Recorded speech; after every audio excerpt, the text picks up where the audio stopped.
and I appreciate Tom Durkin joining us here. It's cool. We've been sitting here for 5-10 minutes. A lot of people saying thank you.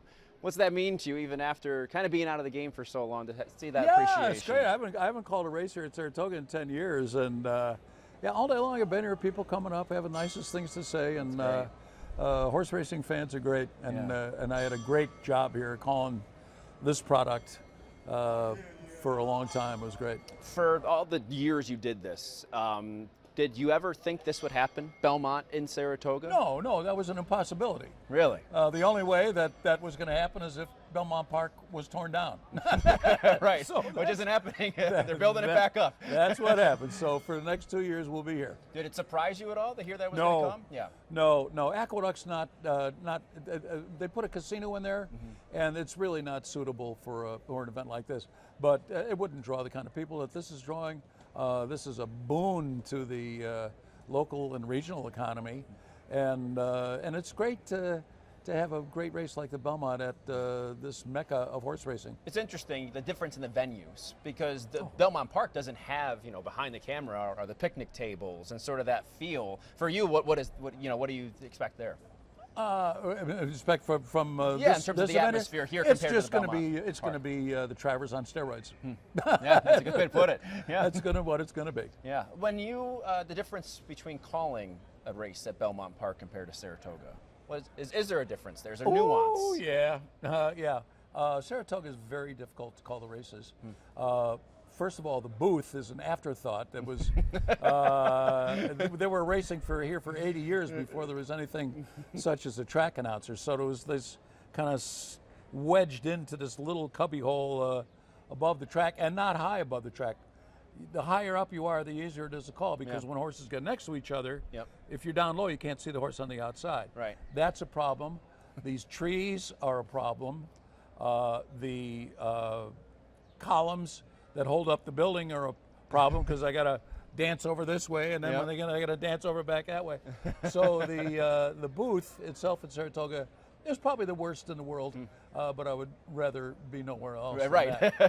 Belmont Park is a beautifully modern booth, beautiful sight lines, no problem seeing the horses. But the problem is it's big. It's 1.5 miles around, so the horses are really far away. So I'll use different binoculars at Belmont than I do here. Of course, you think about the differences. I'm thinking about surfaces as well. This is called the graveyard of favorites here for a reason, but also, Belmont Park is known as Big Sandy. For the horses to be running here instead of there, does that change at all the dynamics of this race? The biggest dynamic is the circumference of the track. And so for this particular Belmont, we would have had to start, because the Belmont's 1.5 miles. Yeah. Has been for quite a while now, but not always. And so if they put the gate on the far turn, which would be 1.5 miles, the gate, it's a narrower track here at Saratoga, and the gate would barely fit in there, and then there's a curve in the track for drainage. In the early part of the race, actually, those horses on the outside would have to be running uphill. And starting a race on the turn, it's an absolute disadvantage for horses on the outside. They did that when it was at Aqueduct, when they were tearing down the old Belmont Park for a few years. Yeah. And it really wasn't a fair race. So 1.25 miles here for 2 years is fine. It's just the way it is. All right, in your expert opinion, we've got Seize the Gray, won the Preakness. You got Mystic Dan, won the Derby, and then you have Sierra Leone, who's the favorite. Do you have a favorite? I kind of like Sierra Leone. Yeah. So fair warning, everybody. I like him, so don't bet him. All right. Well, then he is the odds-on favorite, so we'll see how that all goes. He won't be odds-on, but he should be the favorite. I guess. So this is obviously such a different feel, or not a different feel, but a different event here for the Saratoga Race Course. I guess, can you see any changes made because of this? We've had some people say, well, maybe this will inspire maybe an extension of the meet in the summer, or everybody since I've been because they've been extending it. They keep on doing it. They did. The first year I started was 1991. That's the first year they went from 4 to 5 weeks. Okay. But every year they go, it's going to start on July 4th. It's not going to happen. They're building a $500 million racetrack on Long Island. They're going to use it. Yeah. So Even with I wouldn't bet on it. Even with Aqueduct, Aqueduct's gone. Eventually going. That's what I mean. Aqueduct. Even with that going, do you think any races that would have been normally at Aqueduct might come to Saratoga, or No. or maybe Belmont would? You know what I mean? Well, they might fill each other's shoes. they switch races around a Yeah. lot, but no, they'll be racing at Belmont for, at least 9 months a year, and up here I expect the season to be pretty much what it is right now for the next few years. What do you think how do those extensions change things, extending the season? Well, it waters down the product. If you come up here at Saratoga, it doesn't make it so special. The races were better when we only had 24 race days a year. The races were just better. And now we have more races, and it dilutes the product a little bit. It's still the best product out there, by a good measure, but it gets a little dangerous. It doesn't make it as exclusive. I mean, how about this? Let's have Christmas 3 days a year. It works good on one. It'll be 3 times better if we have it 3 times a year. Yeah. Yeah, that's a good comparison. There's also been conversation. Naira has said that maybe synthetic here at Saratoga. That's not something out they're of the question. focusing on Belmont right now, but maybe in the future down the road. That's not out of the question. The big thing about a synthetic track is that when you take races off the turf, there's lots of scratches, and that's really bad for business. Horses that run on the turf generally run okay on synthetic. Okay, yeah. So the horses that would go there. But that would be a very different aesthetic for Saratoga. They'd have to think that one up pretty good. Yeah. What do you think of the Breeders' Cup coming back to New York when it comes to the Belmont? They want 2026. Yeah. What would that mean for racing here? That'll happen. It won't have a big impact, I don't think. It'll help the business in New York.